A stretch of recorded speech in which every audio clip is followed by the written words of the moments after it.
Mesdames et messieurs, c'est un plaisir renouvelé de pouvoir vous retrouver une fois encore sur votre émission Le Bon Citoyen.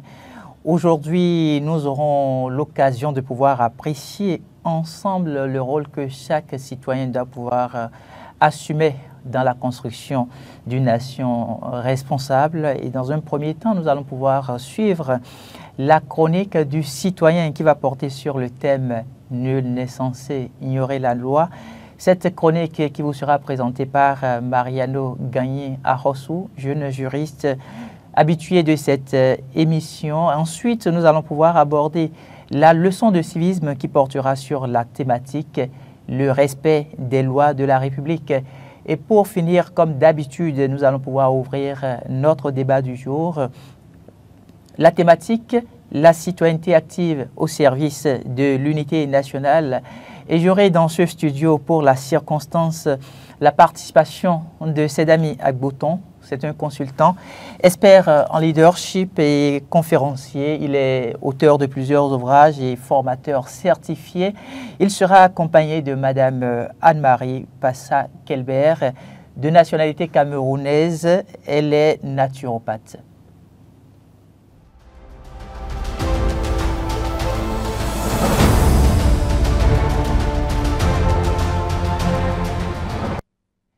C'est le moment de pouvoir nous placer dans un contexte juridique et éthique de notre société.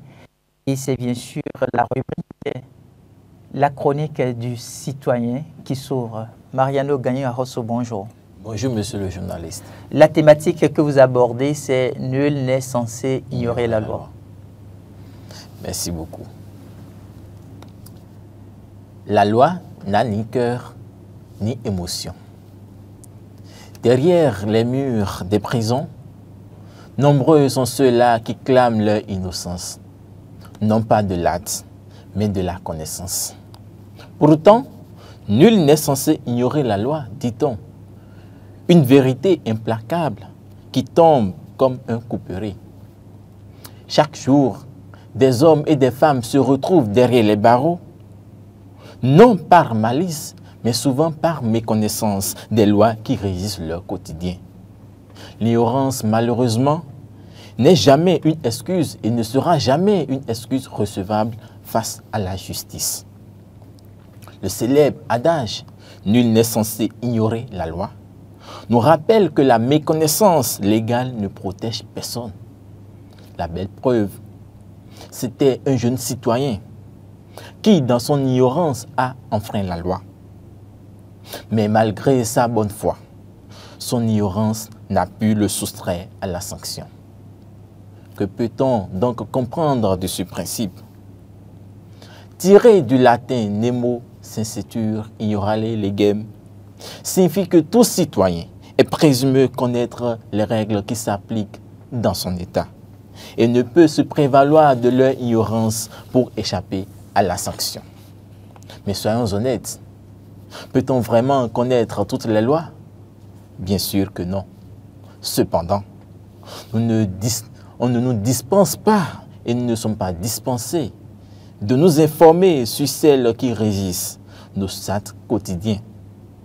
Ce principe n'est pas là pour être punitif, non, mais pour garantir une société juste et équitable. Car imaginez un monde où chacun pourrait invoquer l'ignorance de la loi comme excuse. L'anarchie s'installerait rapidement et tous les hommes deviendront tout à coup ignorants de la loi. Pourquoi pas même les juges? Alors, en tant que citoyen, oui, vous, chers téléspectateurs, qu'est-ce qui vous reste à faire? Si vous pensez qu'ignorer les règles ou la loi pourra vous sauver, détrompez-vous. Ce qui pourra vous sauver, c'est votre information, c'est votre connaissance de la règle, c'est votre connaissance de la loi. Informez-vous, car c'est votre préparation à un examen dont personne ne connaît la date. La différence ici, c'est qu'il n'y a pas de session de rattrapage. La loi s'applique automatiquement, sans délai, dès que vous l'enfreignez. Ce qu'il vous reste donc à faire est aussi simple. Vous informer et vous informer encore. Car L'ignorance n'est ni une excuse, ni une échappatoire. Plutôt que de voir la loi comme une contrainte, voyez-la comme une boussole. Connaître nos droits nous protège et connaître nos devoirs nous rend encore plus responsables. Une citoyenneté active commence par un effort individuel, s'informer, comprendre et agir. Alors, chers citoyens, il serait regrettable de subir par ignorance. Ne laissons plus d'innocents souffrir derrière les barreaux par méconnaissance. La loi présume toujours que vous la connaissez. Une présomption d'ailleurs irréfragable. Alors, une ignorance de votre part en tant que citoyen ne sera que de l'eau versée sur le dos du canard. Elle ne l'empêchera pas de vous sanctionner. Et ne l'oubliez jamais en tant que citoyen, la loi n'a ni cœur ni émotion. Elle n'a pas de compassion. Merci beaucoup. La loi n'a pas de compassion, c'est ce que je retiens donc de cette chronique du jour. Et je vais donc tout de suite m'intéresser du côté de la leçon de civisme, cette leçon de civisme qui nous parle de l'importance de pouvoir respecter les lois de la République.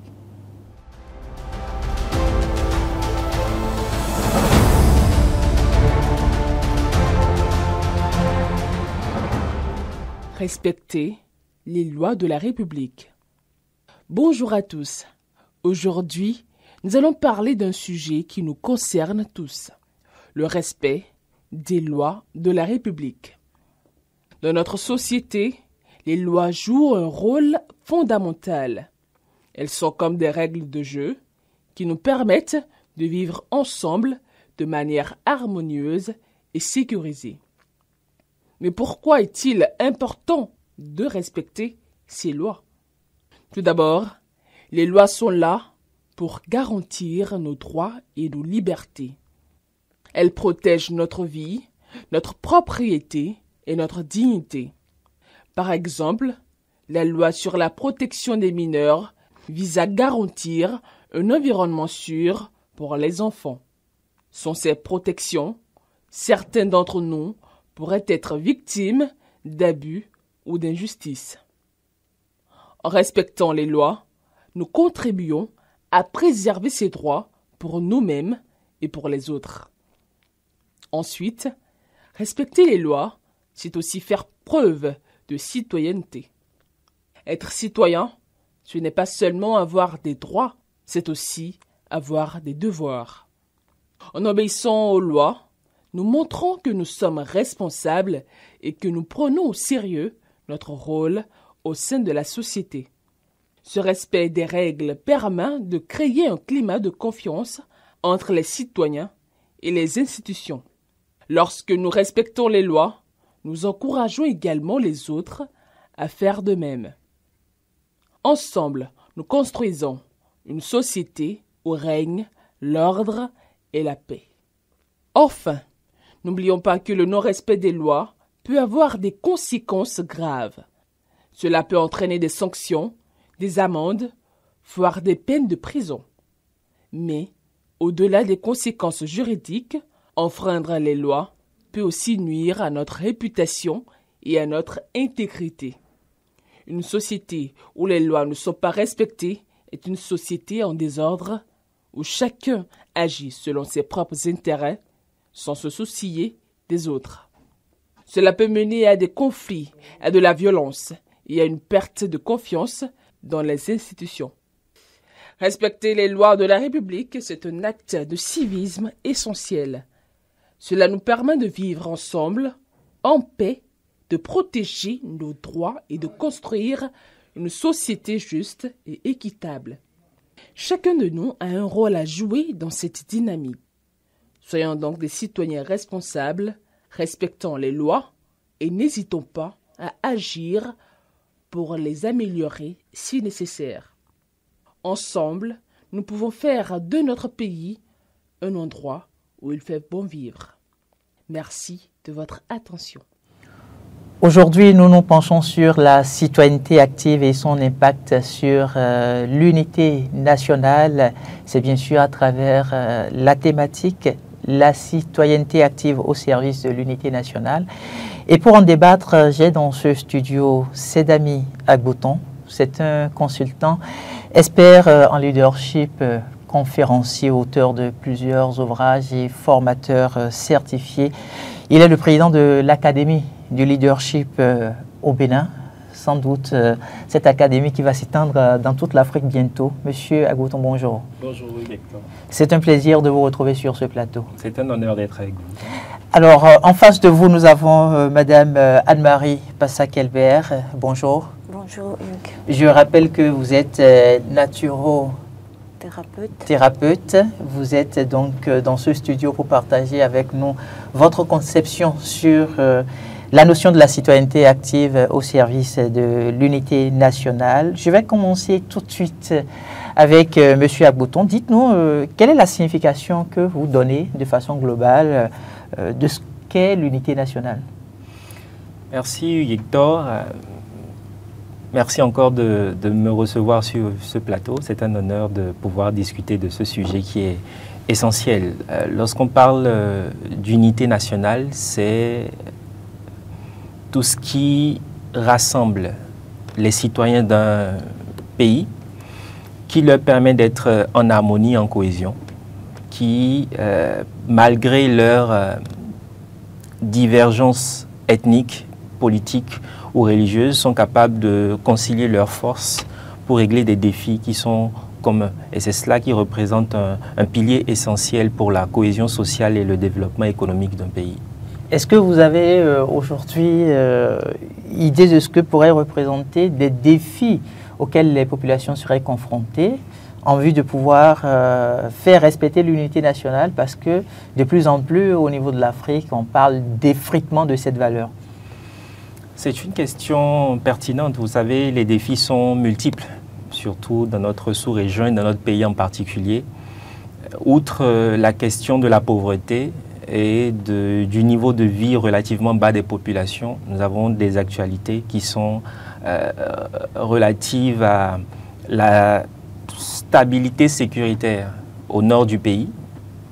Et vous n'êtes pas sans savoir que récemment, nous avons perdu au front certains soldats. J'ai eu une profonde pensée pour leurs compagnons d'armes et leurs familles.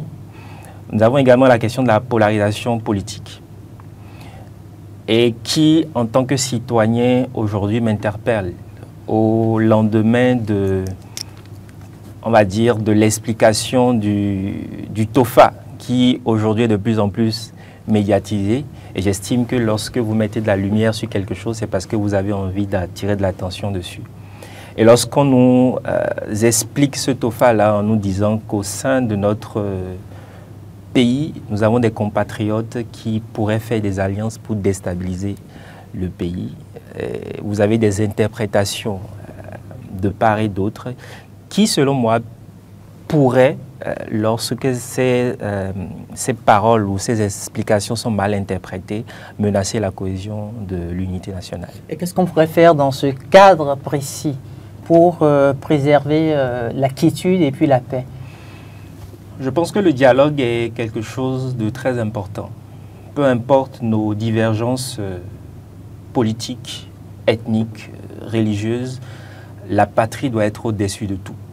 Je pense que le président de la République, son Excellence, M. Patrice Talon, lors de son dernier discours à la nation, n'a pas oublié de mentionner cela. La patrie est au-dessus de tout.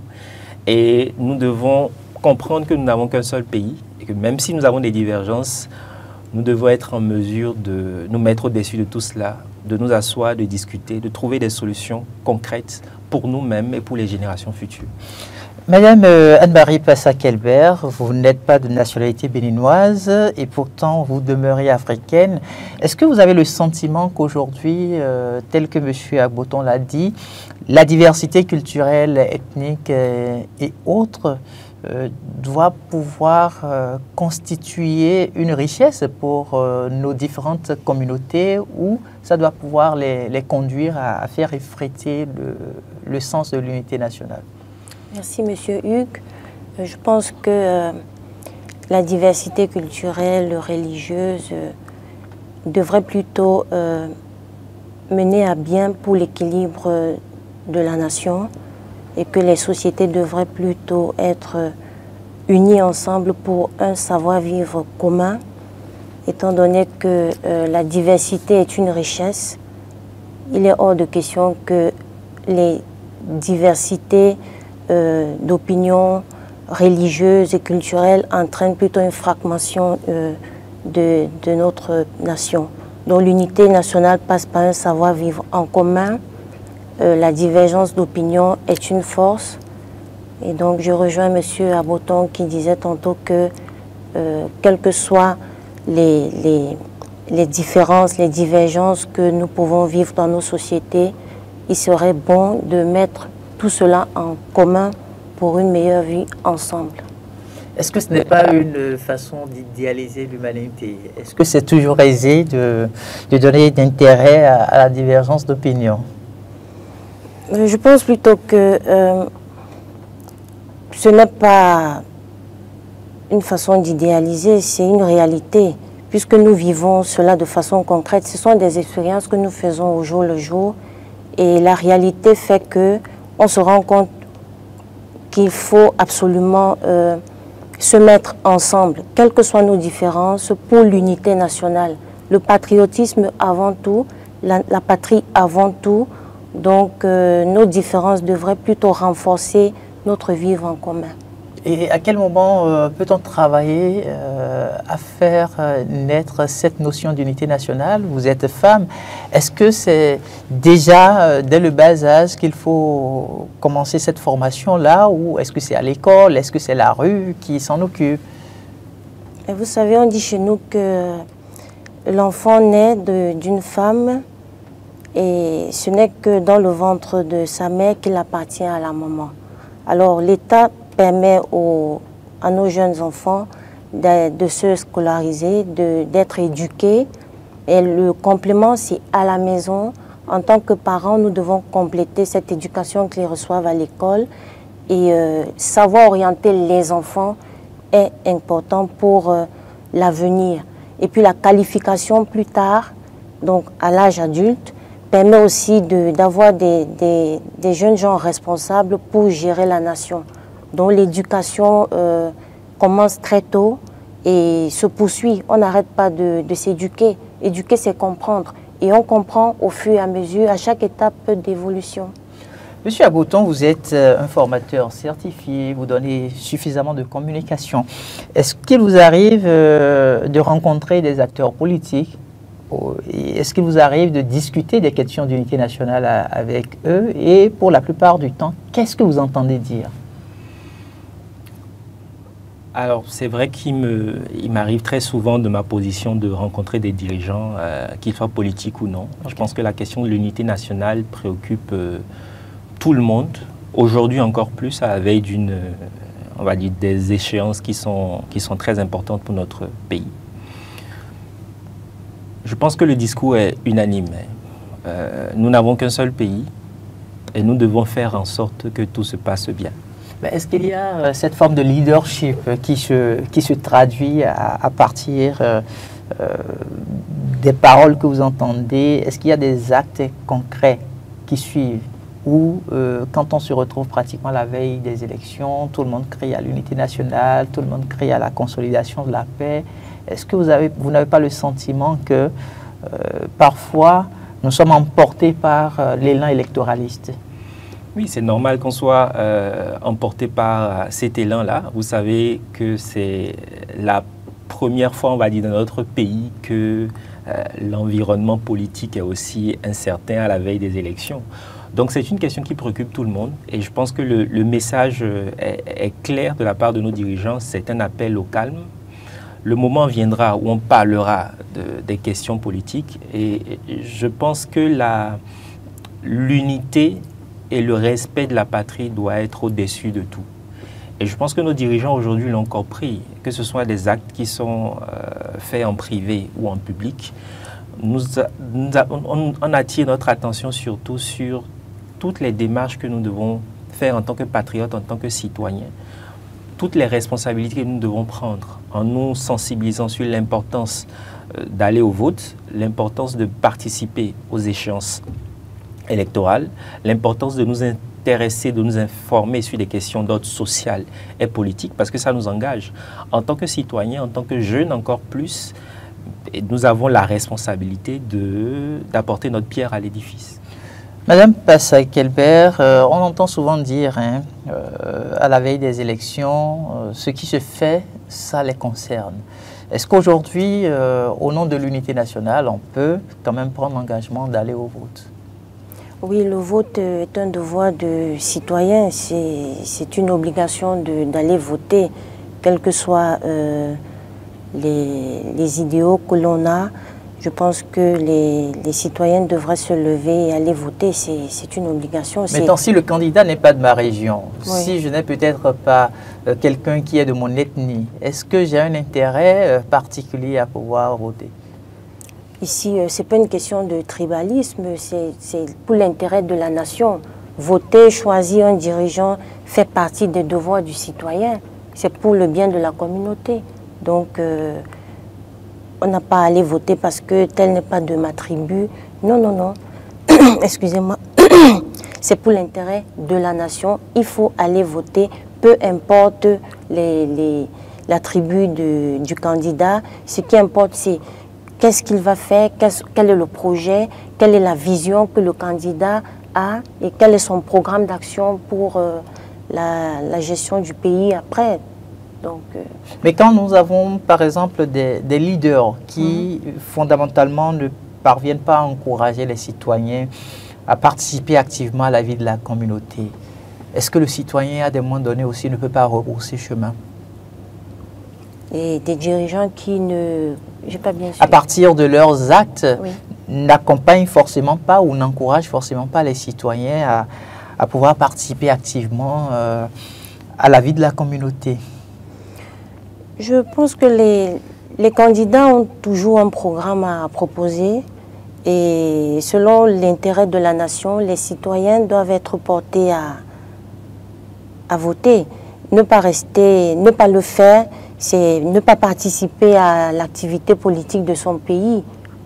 Donc les candidats qui n'encouragent pas les jeunes, c'est dommage de ne pas penser à la jeunesse, ne pas penser aux populations qui viennent voter.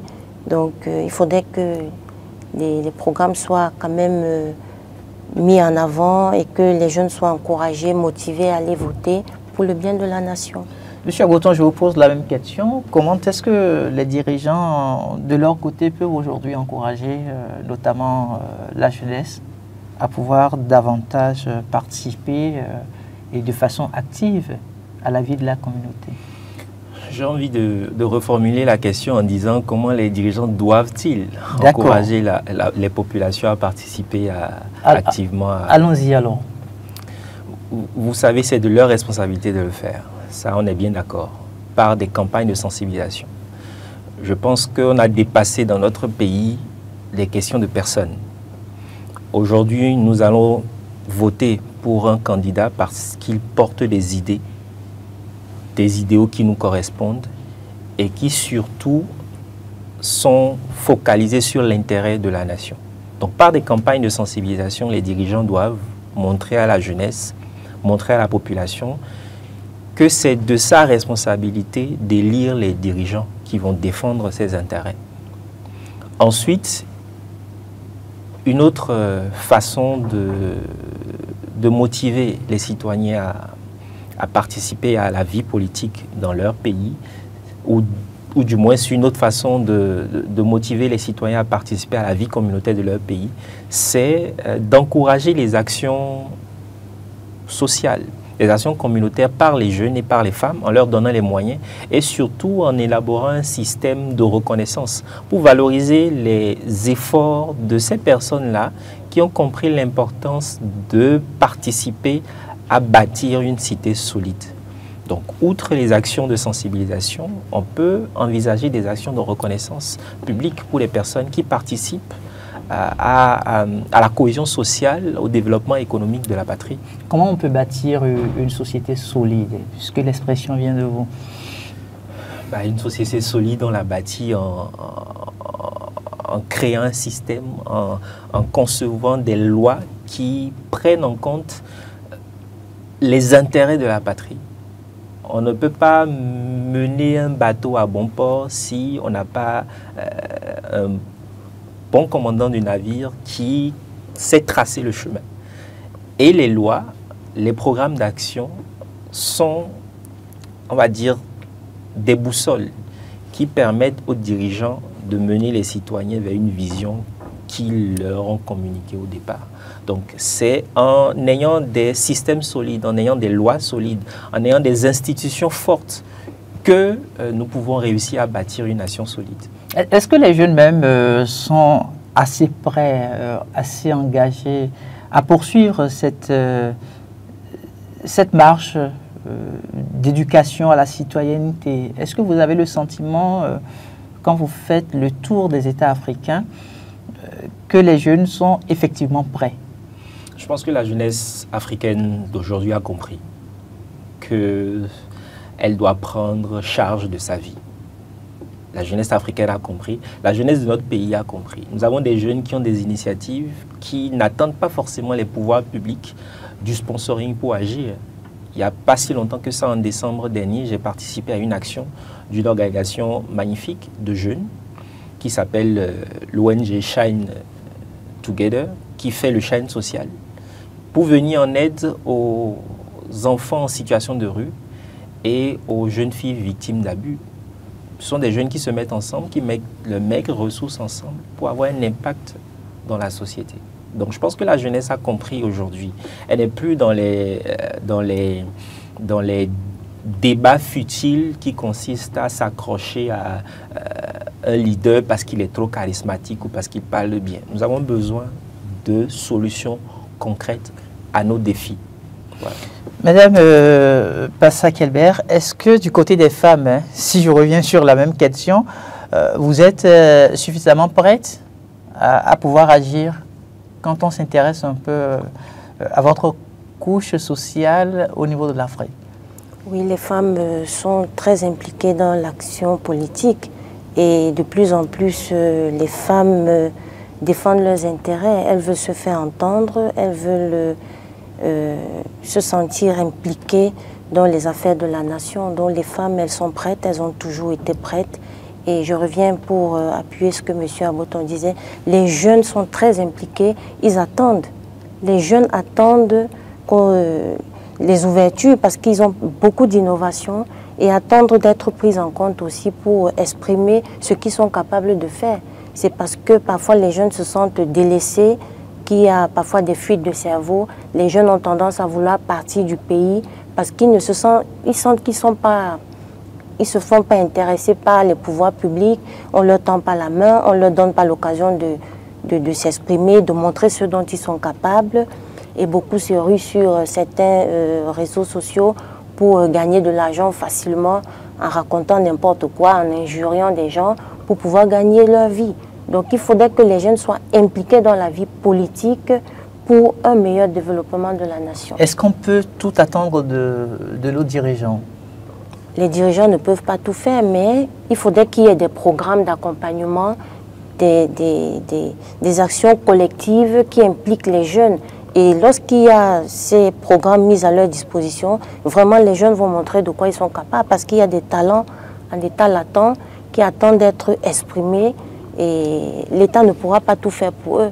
Mais l'État peut contribuer en mettant à leur profit des programmes vraiment d'expression pour le développement de leurs talents. Est-ce qu'il y a, en dehors de cet exemple que vous aviez donné, au Bénin par exemple, d'autres initiatives citoyennes qui ont le plus retenu votre attention en termes d'impact communautaire?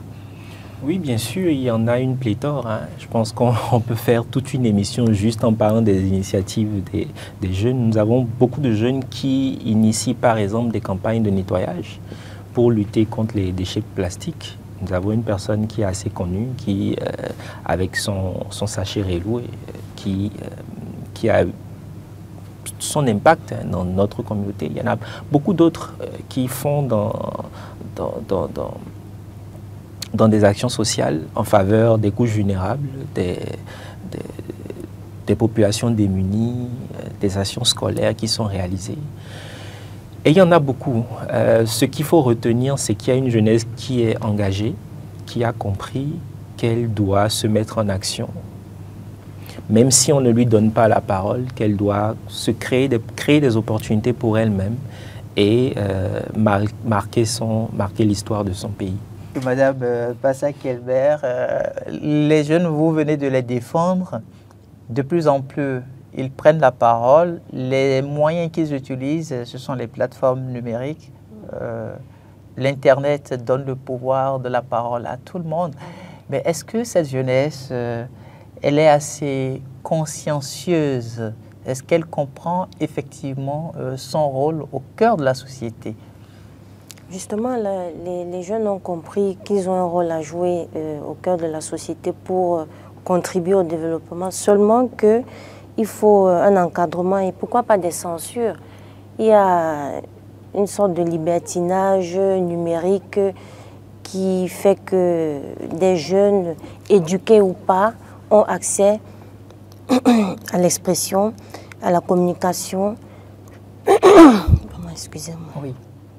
Donc, je pense qu'il faudrait cadrer et pourquoi pas mettre des mesures de censure et que l'État prenne ses responsabilités quant à la liberté d'expression numérique qui est en train de dérapages. Et donc, il faudrait quand même qu'il y ait un contrôle. Quand nos dirigeants vont peut-être prendre cette mesure de censure, est-ce qu'on ne va pas crier tout de suite « oh là » ? Non, ce ne sera pas avec la violence. Il faut toujours que l'information circule. Il faut que les jeunes soient mis face à leurs responsabilités parce que quand il y a une impunité, passive, les jeunes se disent, bon, on a le droit de faire ci, mais lorsqu'il y a des frappes, parce que l'ordre et la loi doivent s'appliquer pour limiter les dégâts. Les jeunes aujourd'hui n'ont plus de limites. Donc, à un moment donné, il faudrait que l'État prenne ses responsabilités pour mettre un peu de censure. On peut se permettre de dire que l'Internet aujourd'hui détruit la cohésion sociale.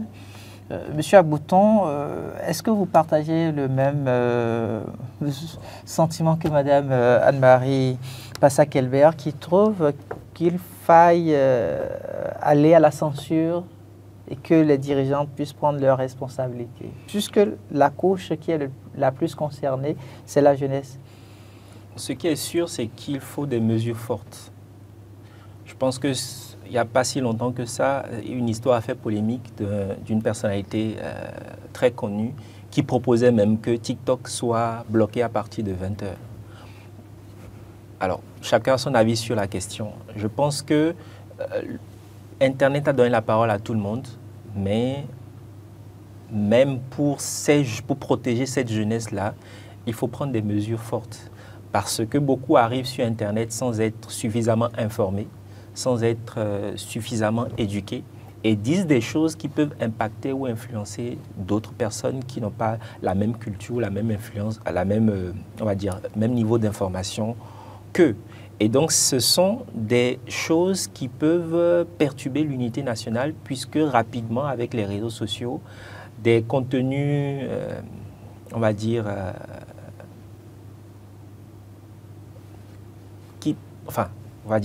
des contenus haineux, si vous voulez, peuvent devenir très rapidement virales et peuvent perturber la cohésion de certains groupes communautaires et par ricochet perturber la cohésion sociale. Mais quand vous parlez de mesures assez fortes, il y a quand même au niveau de l'Assemblée nationale qu'une loi a été votée. On a le code qui porte sur le numérique et qui fait donc d'Internet un espace de droit. Est-ce que c'est insuffisant ou c'est le manque d'application de ce code-là qui continue de permettre à certaines personnes de continuer par porter atteinte à la cohésion sociale? Il faut dire que le code du numérique est déjà une bonne chose. Je ne pense pas que ce soit la non-application qui encourage certains à continuer. À la déviance. À s'autoriser à certaines dérives. Je pense que c'est plutôt la méconnaissance de ce code-là par ces gens qui, s'ils prenaient le temps de regarder cela en profondeur, comprendront ce qui est interdit. Je pense que le gouvernement a ces différentes structures qui ont pour responsabilité d'appliquer ce code-là. Et on voit les actions qui sont concrètes, qui sont menées. Je pense que c'est aussi de la responsabilité des dirigeants d'informer davantage les populations, les jeunes surtout, sur les risques de la mauvaise utilisation des réseaux sociaux. Les réseaux sociaux sont quelque chose de formidable. Nous pouvons les utiliser pour nous informer, pour nous éduquer, pour nous instruire. Mais comme tout ce qui existe parce qu'il y a son opposé, nous avons également des mauvais côtés de ces réseaux sociaux-là. Il y a de la responsabilité des gouvernants d'informer davantage la jeunesse sur ces déviances et c'est de la responsabilité également de la jeunesse de s'informer, de s'instruire avant de procéder à l'utilisation de ces canaux. Est-ce que les dirigeants eux-mêmes donnent le bon exemple dans l'utilisation de l'Internet, par exemple? Alors, vous savez, chacun utilise ses réseaux. Comme je disais tout à l'heure, les réseaux sociaux donnent la parole à tout le monde.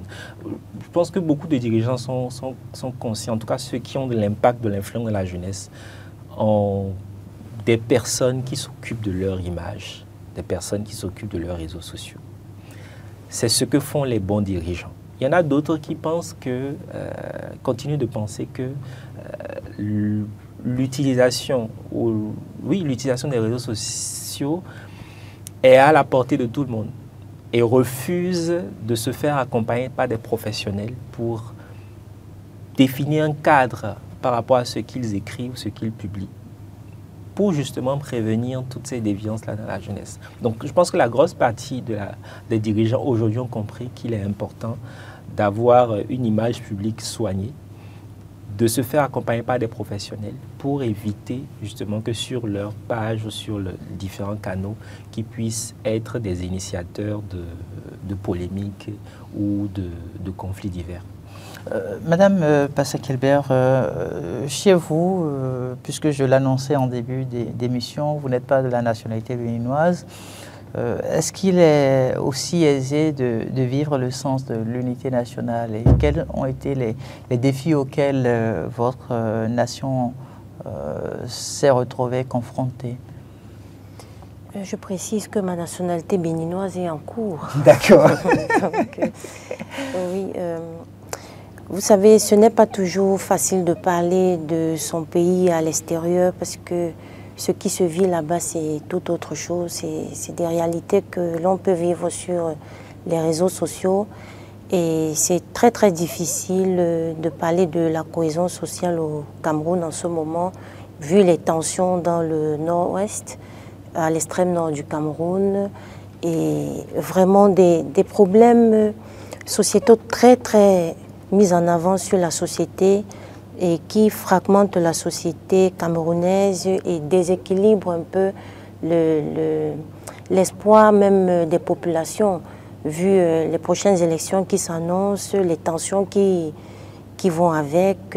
Vraiment, c'est difficile de parler du contexte politique actuel au Cameroun. Mais quand on ne doit pas s'intéresser au contexte politique, quand on doit voir le quotidien des citoyens, puisque nous parlons d'une émission à caractère pédagogique. Oui. Qu'est-ce qui fondamentalement constitue le défi à relever pour préserver la valeur de l'unité nationale chez vous au Cameroun? Au Cameroun, pour préserver l'unité nationale, il faudrait que les Camerounais d'ailleurs ont compris qu'il faut vivre ensemble. C'est ensemble qu'on va sauver le Cameroun. Ce n'est pas par les divisions tribales que les Camerounais vont se retrouver dans la paix ou l'harmonie. Donc il faudrait encore et encore beaucoup d'efforts communs pour que les Camerounais ensemble puissent attaquer les problèmes, les réalités. Le problème actuel au Cameroun, c'est l'après-Biya. C'est ça qui qui fait peur. Ça, vous parlez, vous retournez encore sur la pente politique. Je ne vous laisserai pas continuer. Monsieur Agboton, au niveau des États africains, on a quand même plusieurs cultures. Il y a la richesse de langues, mais parfois, on n'arrive pas à s'entendre sur le minimum. Qu'est-ce qui conduit en fait à cette incompréhension qui se vit de plus en plus? Vous faites bien de soulever cette question. Je pense que la diversité culturelle est une richesse lorsqu'elle est valorisée comme un bien commun. Ok. Plutôt que d'être une source de division, ce doit être un moment pour nous de nous rassembler. Et nous sommes au lendemain de la célébration des Vodou's Days, qui ont rassemblé toute la population béninoise, peu importe les divergences culturelles, religieuses, etc. Parce qu'il faut rester vraiment sur l'aspect culturel plutôt que l'aspect culturel. Et je pense qu'il est de la responsabilité des dirigeants également d'inclure dans nos programmes éducatifs le partage de ces valeurs culturelles et traditionnelles pour que la jeune génération grandisse avec la compréhension de l'acceptation de l'autre. Je pense qu'à partir de ce moment-là, nous pourrons progressivement corriger le tir. Nous avons le droit d'avoir des divergences sur nos religions, sur nos traditions. Mais lorsque nous avons des événements qui valorisent notre État, qui fait la promotion des événements qui font la promotion de notre secteur touristique, nous devons en être fiers. Et nous devons travailler, contribuer à cela. Vous êtes le président de l'Académie du leadership, je le rappelle. Est-ce que nos dirigeants ont effectivement eu la chance de vivre la notion de leadership avant de se retrouver à occuper des postes de responsabilité? Parce qu'il y a forcément des qualités qu'un leader peut avoir. Vous pouvez peut-être nous rappeler quelques-unes de ces qualités là avant de répondre à la question. Un leader doit être un modèle d'intégrité. Il doit avoir le sens de l'écoute et il doit surtout avoir une vision claire. Les dirigeants ont de plus en plus compris que les citoyens attendent d'eux des choses concrètes. Donc, je ne suis certainement pas dans le secret des dieux pour savoir comment est-ce que les gens occupent des postes de responsabilité dans les administrations publiques ou autres. Mais de ma position, en côtoyant des dirigeants d'organisations privées et même d'organisations publiques, je puis vous dire que nous avons des dirigeants qui sont compétents, qui arrivent à des postes de responsabilité parce qu'ils ont eu des parcours qui peuvent être vérifiables. Et dans cette masse-là, il y a des personnes qui arrivent par affinité. C'est des choses qui sont réelles, il ne faut pas se cacher de le dire. Il y a des personnes qui arrivent par affinité, qui n'ont peut-être pas le background nécessaire pour occuper ces fonctions-là. Mais nous devons être conscients en tant que leader, en tant que dirigeant, que nous devons être dans un processus d'apprentissage continu. Parfois faire le bilan, être face à nos difficultés, nos incompétences, et travailler dessus pour devenir la meilleure version de nous-mêmes. Est-ce que vous avez peut-être un leader passé au présent qui a le plus travaillé à la notion de l'unité nationale, qui a retenu votre attention? Oui, bien sûr. Je pense que le général Mathieu Kérékou est présenté comme symbole de leadership pour l'unité nationale. C'est quelqu'un qui, par son humilité, a fait passer la patrie avant tout, en propulsant la Conférence nationale des forces vives de la nation en 1990, qui a permis au pays d'assurer un passage pacifique vers la démocratie. Et c'est sur cela aujourd'hui que nous basons pour agir, parce que c'est un message fort de promotion de la cohésion sociale et des valeurs de partage, d'intégrité et de vivre ensemble que des différents leaders de positions différentes, de religions différentes, d'appartenances politiques différentes nous ont donné en se mettant ensemble et en traçant la ligne à suivre pour le pays.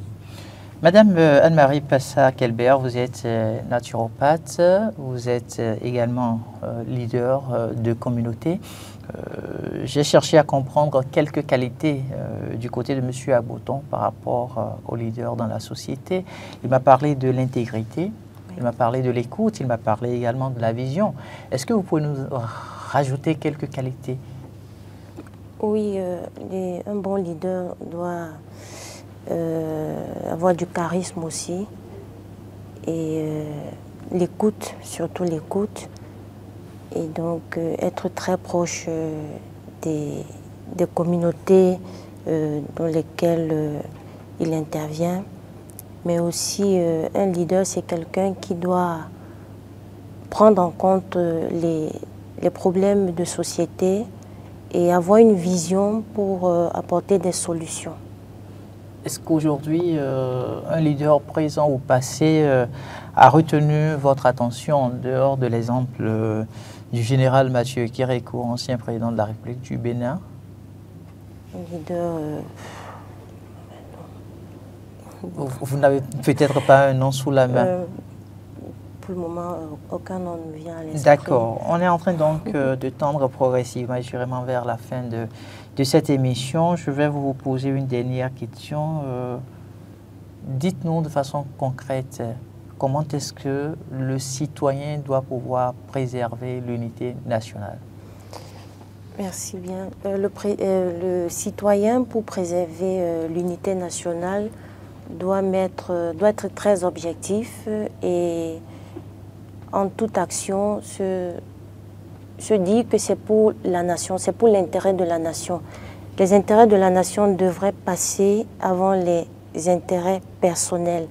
Donc, que ce soit qu'on soit issu d'une tribu ou qu'on ait une appartenance politique, il faut toujours que la vision soit dans le but de la paix, de construire une société équilibrée, solide. Donc, voilà ce que je peux dire. Monsieur Agboton, votre mot de la fin sur cette émission, c'est aller très vite. Merci déjà de m'avoir donné l'opportunité de m'exprimer sur ce sujet. Je vais faire un appel à la jeunesse et lui rappeler l'histoire du colibri pour qu'elle garde en esprit qu'elle a un rôle important à jouer dans la construction de la nation. Toutes les actions, aussi petites soient-elles, tant qu'elles ont de l'impact, permettent de construire un tissu social solide. Et donc, il y a de la responsabilité de chacun d'apporter sa pierre à l'édifice, de travailler, de respecter les lois de la République et de faire des propositions concrètes pour avoir un impact durable dans sa communauté. Merci infiniment, Monsieur Sedami Agboton. Je rappelle que vous êtes consultant, expert en leadership, conférencier, auteur de plusieurs ouvrages. Vous êtes également un formateur certifié. Vous êtes également le président de l'Académie de leadership. Vous avez accepté de partager ces quelques moments de plateau avec nous pour vous intéresser à cette thématique, la citoyenneté active au service de l'unité nationale. Madame Anne-Marie Passa-Kelbert, votre mot de fin sur cette émission? Je vous remercie infiniment pour cette invitation. C'est un honneur d'être ici pour échanger sur une thématique aussi importante à l'heure où nous faisons un bilan d'unité nationale après le coup dur qui a frappé nos vaillants soldats au front. Donc c'est une joie d'être ici et de mentionner aussi que les populations doivent se formaliser, et respecter les lois de la nation et respecter nos dirigeants et contribuer à leur façon au au bien-être de leur communauté, de leur collectivité pour le développement de notre pays. Merci infiniment, Madame Anne-Marie Passac-Elbert. Je rappelle que vous êtes naturopathe. Vous étiez également là pour partager avec nous votre point de vue sur le débat qui a été ouvert. Merci à vous tous, merci à vous toutes pour votre fidélité. Je voudrais simplement vous inviter à comprendre que chaque geste que vous posez compte et que la citoyenneté active est la clé pour pouvoir construire une société unie et forte. On se retrouve semaine prochaine, si Dieu le veut, pour autre numéro.